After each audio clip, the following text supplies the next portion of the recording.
Recently, I've really been enjoying this song. I'll link it down below, but it's a song that combines a verse from 1 Samuel and Philippians 4, and it's just really touching, and it's a song about anxiety and two verses in the Bible that talk about anxiety.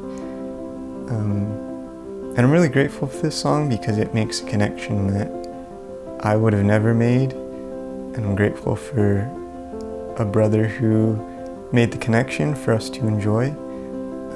I'm also grateful for Alex Volk for showing me this song. Shout out to you, Alex, if you're watching this. So this is Philippians 4. Rejoice in the Lord always. And then Paul goes on to write in Philippians 4:6, in nothing be anxious, but in everything by prayer and petition with thanksgiving, let your requests be made known to God. And the peace of God, which surpasses every man's understanding, will guard your hearts and your thoughts in Christ Jesus. I think in Philippians 4, it can be really difficult to read because Paul talks in absolutes. And he says, rejoice always, and in nothing be anxious. And I think when I first read that,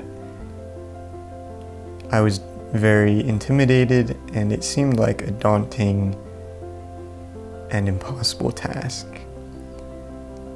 But Paul counters that with another absolute, which is in everything with prayer and petition and thanksgiving, let your requests be made known to God.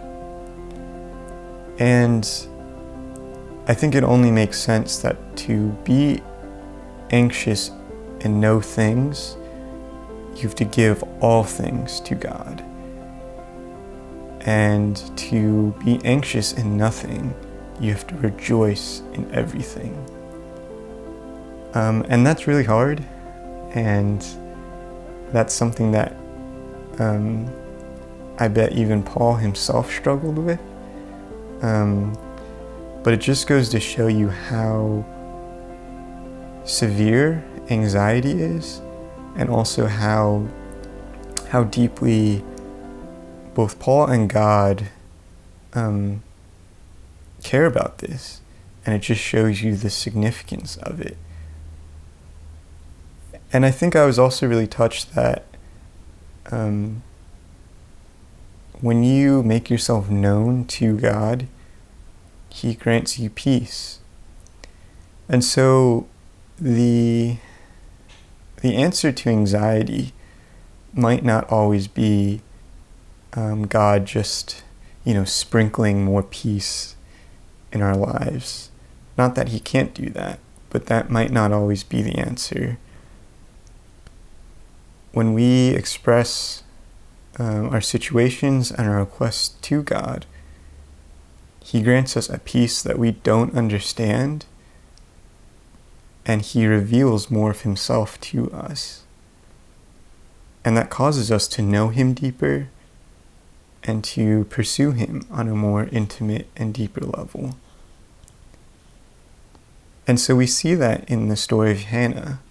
So Hannah is Samuel's mother, but before she had him, she was struggling to bear a child, and that caused her a great source of anxiety.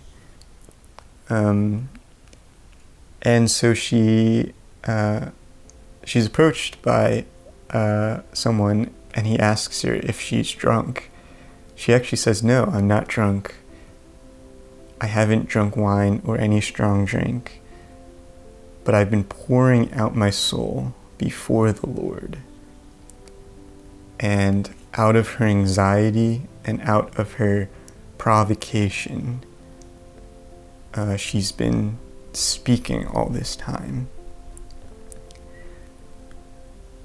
And that's really touching because I've been there before, and I feel like it's always, out of anxiety and stress and challenging situations that I feel like I just pour myself out. And I think, again, what's so touching about these is that it's a good reminder of where the source of anxiety comes from. And I think when I think about all the things that make me anxious, a lot of those are rooted in things outside of the Lord, or lies that I tell myself, or false beliefs that I have. And when I place all of those in the Lord, the result is always peace. And it's always a more encouraging and comforting feeling. I think anxiety is a prevalent and crippling problem today. Also, I think that anxiety disorders are real, and there are times when medication or a medical professional is needed.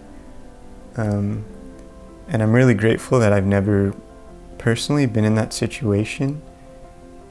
But I think in some degree we all face anxiety, and this is something that all of us can relate to. So I just wanted to share my own comfort and my own source of comfort. And I hope that makes sense, and I hope it also comforts you. So yeah, thank you for watching. I'll see you next week.